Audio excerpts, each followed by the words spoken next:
Et voilà, on y est, c'est le dernier chapitre de Sombre Blizzard qui va démarrer dans quelques secondes. Juste avant, je voulais faire une petite publicité pour Tellington, qui est la plateforme qu'on a créée avec Superflame Studio et qui vous permet d'écouter des dizaines et des dizaines d'histoires dans le même style que celle-là. Donc voilà, si vous n'écoutez les calendriers, si vous n'avez découvert mes œuvres que via YouTube, sachez que j'en ai fait des dizaines et qu'elles sont toutes dispo sur Tellington. Tellingtone. C'est disponible aussi bien sur PC que sur smartphone via une appli. C'est un genre de Netflix pour écouter des histoires. L'abonnement est à 7,99€ par mois et l'argent finance nos projets, permet à la boîte de vivre. Donc voilà, n'hésitez vraiment pas. Si vous en voulez plus, le lien est dans la description. Tellington, vous pouvez télécharger l'appli, prenez un abonnement et régalez vos oreilles. Voilà, je vous embrasse. Je vous dis à tout de suite. C'est parti pour 25 minutes de contenu. À toutes. Bonjour à tous, je suis content de vous revoir. J'espère que vous allez bien, que vous avez apprécié l'épisode précédent et que vous apprécierez tout autant celui-ci. Servez-vous un petit chocolat chaud, installez-vous confortablement, fermez les yeux et laissez-vous guider par le son de ma voix. Mes amis, nous repartons ensemble pour Marmottin et d'autres lieux. Soyez les bienvenus dans le 24e et dernier chapitre de cette Superflame Story.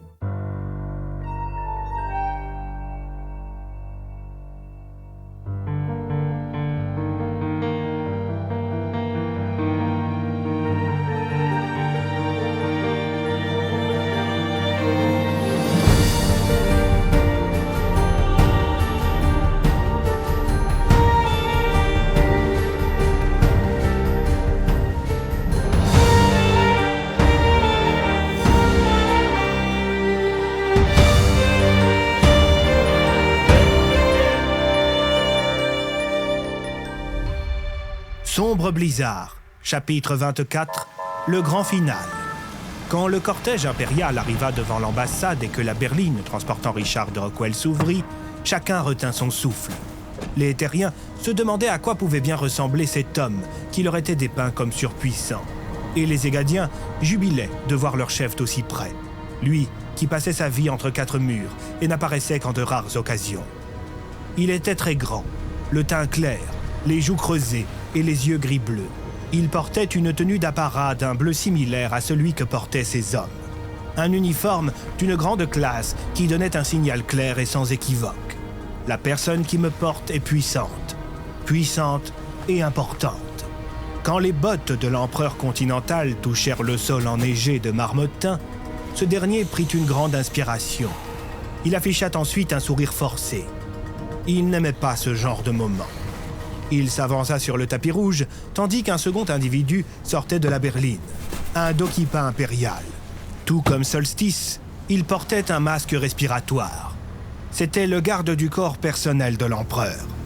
Il emboîta le pas de son chef, en dévisageant tous ceux qui se trouvaient sur son chemin, cherchant le moindre signe de danger. Soudain, sans crier gare, une jeune recrue de l'armée régulière qui s'était fondue dans la foule se mit à crier. Gloire à l'Empire! Gloire à l'Empire! Il fut rejoint par tous les soldats rockwelliens qui, subjugués par la présence de leur chef suprême, ne purent s'empêcher de célébrer l'instant via ce cri iconique. Ce comportement énerva Contumace. Il voyait ça comme une démonstration de force, visant à narguer, voire intimider les Français. La délégation d'Emmanuel Moitard fut également perturbée, mais le président de la République française n'en tint pas compte. Il s'avança sur le tapis dans la direction de son hôte en lui tendant la main. « Monsieur de Rockwell, c'est pour moi un immense honneur que de vous accueillir sur le sol français. » Durant un instant, l'empereur hésita à serrer la main de cet homme en costume qu'il trouvait ridicule. Il se résigna finalement quand il vit que le général Railway lui donnait des signes de tête l'invitant à le faire. « L'Empire est heureux de vous rencontrer, monsieur le président Moitard. » Si vous voulez bien vous tourner vers les photographes... Les quoi? Regardez par ici, s'exclama le président en se tournant vers des documentaristes militaires qu'il avait amenés avec lui. Rockwell, aveuglé par les flashs, trouva l'expérience désagréable. Le président guida ensuite l'empereur jusqu'à la délégation française, tandis que la délégation rockwellienne, plus petite et plus timide, arrivait derrière le Dokipa impérial. Je vous présente notre ministre de la Défense. Enchanté, monsieur de Rockwell. notre ministre de l'économie, Je suis ravi de vous rencontrer. et notre futur consul de France en Égadia. Votre consul? Oui, pour l'ambassade que vous construisez à Port-Noble. Rockwell se tourna vers le général Railway. Général Railway, je suis ravi de vous revoir. C'est quoi cette histoire d'ambassade à Port-Noble? Une promesse. Rien de plus, empereur, rien de plus. Emmanuel Moitard, qui était concentré sur ses idées, pressa le pas de tout le monde. Et si nous entrions dans votre future ambassade, empereur? Avec joie, cher président. Et quelle est cette étrange personne qui vous suit partout? Qui ça, l'homme masqué? Oui. C'est Brandt, mon dokipa impérial personnel. Il est chargé de ma protection. Depuis les airs, Rico avait observé toute la scène. Il fit son rapport au commissaire Tassier. Ils sont en train de rentrer dans le bâtiment. La réunion va pas tarder à commencer. Très bien, merci Rico. Allez les enfants, tout le monde se prépare, faites partir les camionnettes. Après avoir donné ses ordres, Tassier se dirigea vers l'inspecteur Bloom.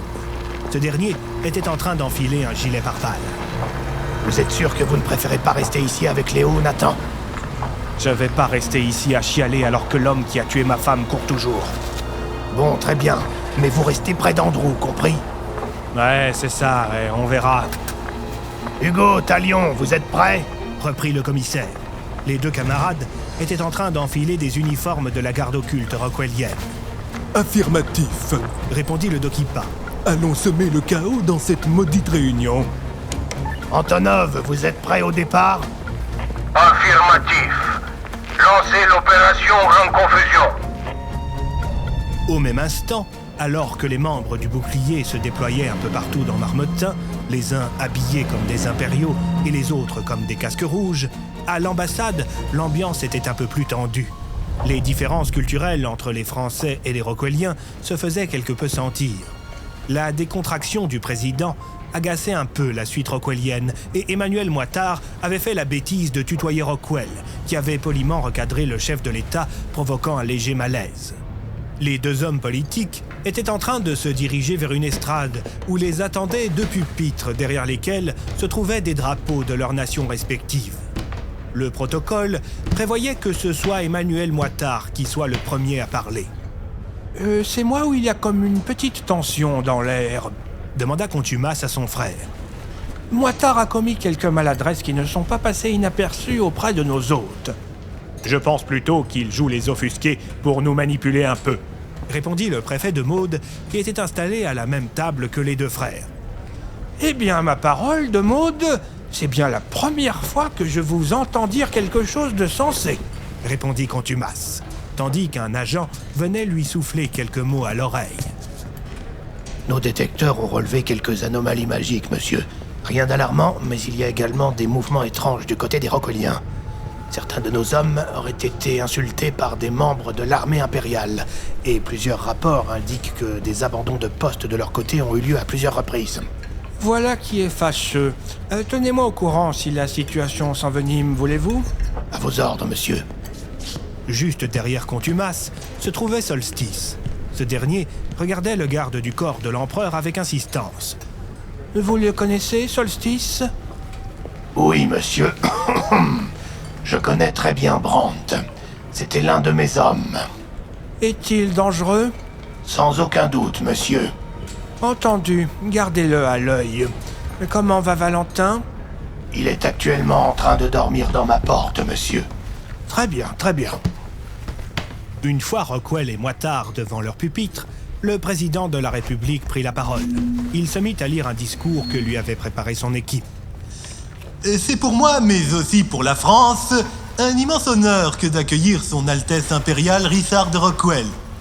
Aujourd'hui, nous sommes réunis dans cette belle ambassade, terra égadienne, pour sceller une amitié que j'espère durable.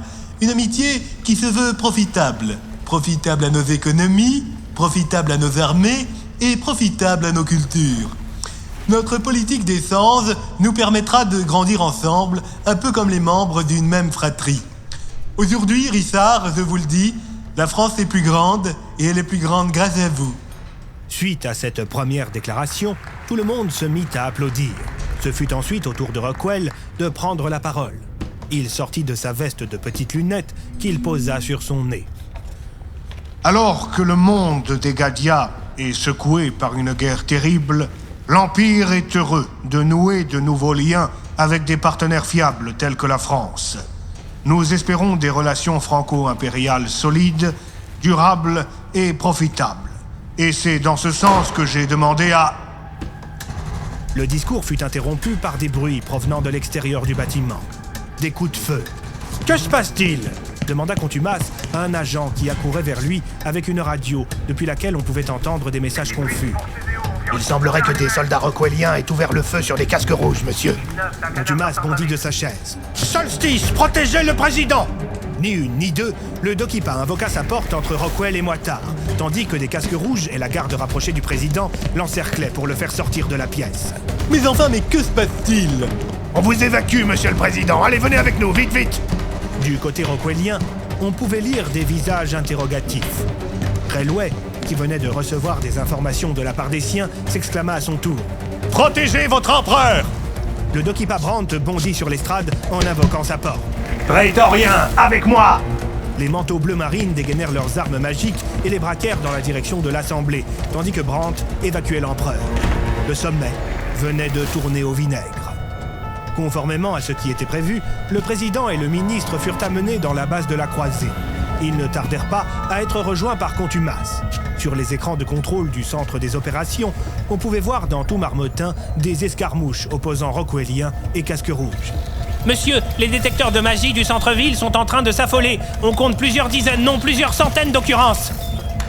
Le ministre de la Défense prit un air grave. Mon Dieu, ils sont en train de nous attaquer. L'empereur Rockwell pestait. Il s'était enfermé dans la porte de Brandt en compagnie de Railway. En tant que dirigeant militaire, il comptait répondre à ces agressions.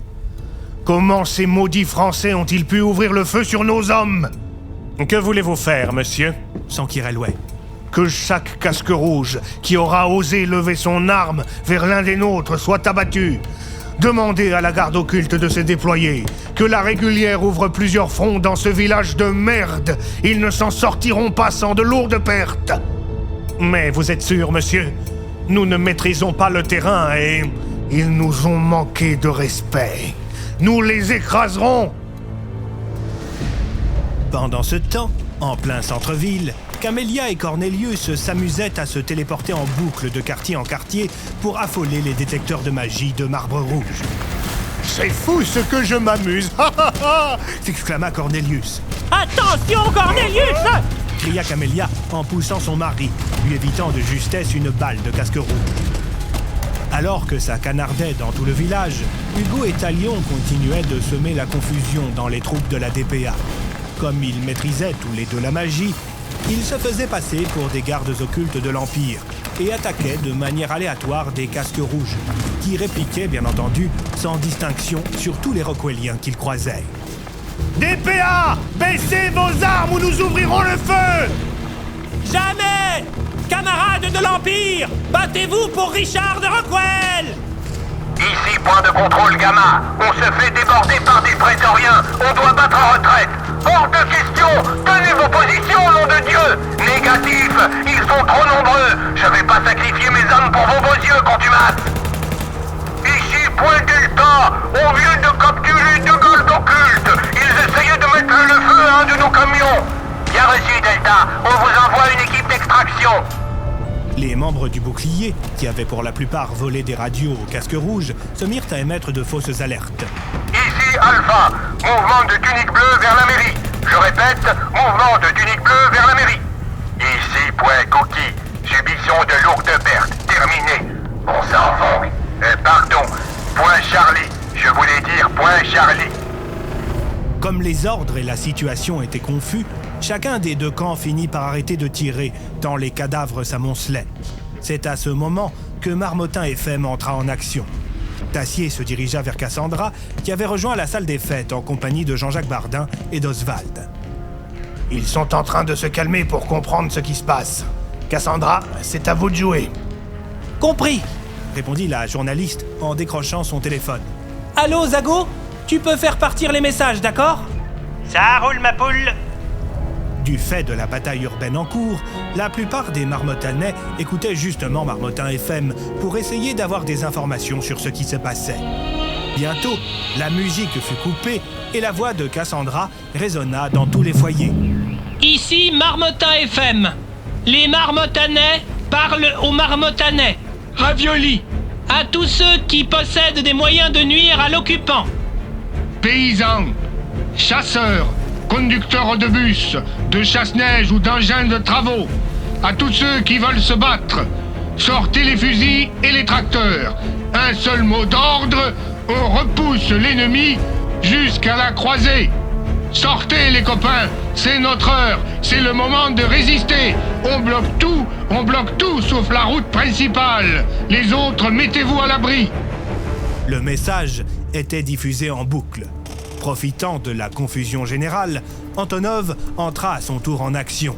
Les véhicules blindés qu'il avait volés à Castel-les-Pins firent leur entrée fracassante dans le village, faisant hurler leurs sirènes et repoussant casques rouges et rockwelliens qui furent jetés sur les axes principaux où les attendaient des chasseurs armés de fusils et des tracteurs qui défonçaient leurs véhicules. L'encadrement était également assuré par le colonel Doppler et une trentaine d'hommes qui avaient remis des tenues de combat plus classiques. Allez, on se dépêche, on donne son arme, on met les mains en l'air et on rejoint le cortège. On marche au pas, allez, on y va. Quelque peu frustrés, certains casques rouges et rockwelliens tentèrent une action, mais ils se retrouvèrent face à Talion, qui était installé sur le dos d'une lumine géante, en compagnie de Hugo, qui tenait dans ses mains des boules de feu. Si j'étais vous, je laisserais tomber l'idée. Elle n'a pas eu de croquettes ce matin et elle a très faim. Face à cet échec cuisant, Rockwell fulminait. Du haut d'une colline, il observait le cortège de centaines d'hommes qui filaient vers la croisée, pris en tenaille entre les blindés d'Antonov et des tracteurs. Par tous les dieux, comment avons-nous pu perdre d'une manière aussi lamentable? Nous n'avons pas la maîtrise du terrain, monsieur, je vous l'ai dit. Et sans artillerie, il est difficile de prendre un village, et c'est sans compter sur leurs machines et leurs armes évoluées.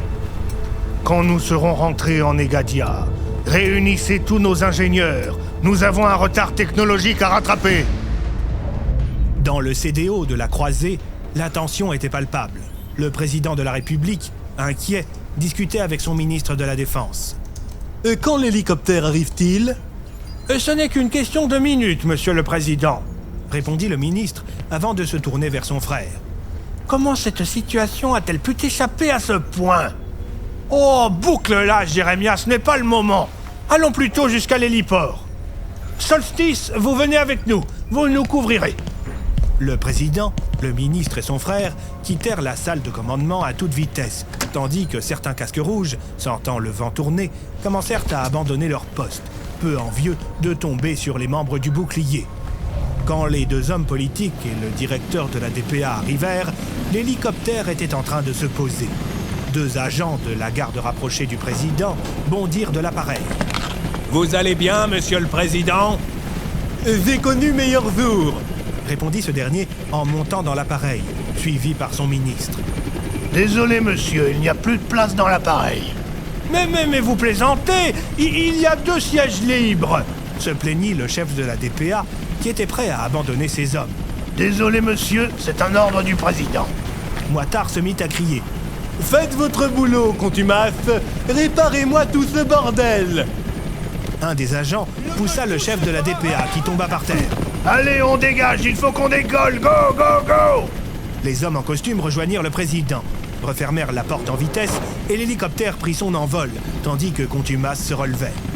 C'est à ce moment exact qu'il put discerner la silhouette de l'inspecteur Bloom qui arrivait en courant. Solstice, sortez le gamin de votre porte, vite! Le Dokipa s'exécuta et il ressortit de son artefact en compagnie du petit garçon. Ce dernier semblait fatigué. Contumace le prit par la main. « Valentin !» cria Bloom en arrivant au niveau de Contumace. « Papa !» Le directeur de la DPA sourit. Il sortit son arme. « Nathan, je suis heureux de vous revoir. Rendez-moi mon fils, sale enfoiré. Je vais y réfléchir. Non !» Contumace était si préoccupé par l'inspecteur qu'il ne remarqua pas qu'une porte s'était invoquée juste derrière lui. Solstice, lui, l'avait vu, mais il n'avait pas réagi. Alors que le chef de la DPA était occupé à narguer l'inspecteur, Andrew Bennett s'approcha par derrière et il prit Valentin par le bras, l'arrachant à Contumace qui venait de perdre son otage. Le chef de la DPA se retourna et il lança. « Qu'est-ce que... Solstice, arrêtez-le !» « Non !» répondit sèchement le Dokipa, avant de se mettre à tousser. Il arracha son pistolet des mains de son chef. « Quoi? Mais qu'est-ce que... C'est de la trahison! Nous avions un accord! » Vos accords n'engagent que vous. J'en ai marre de vous obéir, vous n'êtes pas fiable, Contumace. Je vous en supplie, téléportez-moi loin d'ici. Vous aurez tout ce que vous voulez. Je vous donnerai tout mon stock de remèdes. J'ai dit non. L'inspecteur lança alors d'une voix triste et colérique. « Hé, Contumace, c'est par ici que ça se passe !» Quand il se retourna, le meurtrier d'Emma avait maintenant le canon de l'arme de l'inspecteur collé contre son front. « Nathan, mon ami, je suis vraiment désolé. Je suis disposé à négocier, je vous en supplie. Laissez-moi une chance. Juste une toute petite chance. » « Une chance? Parce que vous en avez laissé une à ma femme? C'était une erreur. Je regrette amèrement. » Une erreur? Vous savez quoi, Contumace? J'ai bien envie de jouer un jeu, là, maintenant, avec vous. Plouf, plouf, ça sera toi que je tuerai au bout de 3. Non, je vous en supplie, pitié. 1, non, pitié, non, 2, non, 3. L'inspecteur tira. La balle se logea dans la tête de Contumace, qui tomba en arrière. Quand il fut au sol, l'inspecteur se plaça au-dessus de son cadavre et il vida son chargeur sur l'homme qui avait tué sa femme.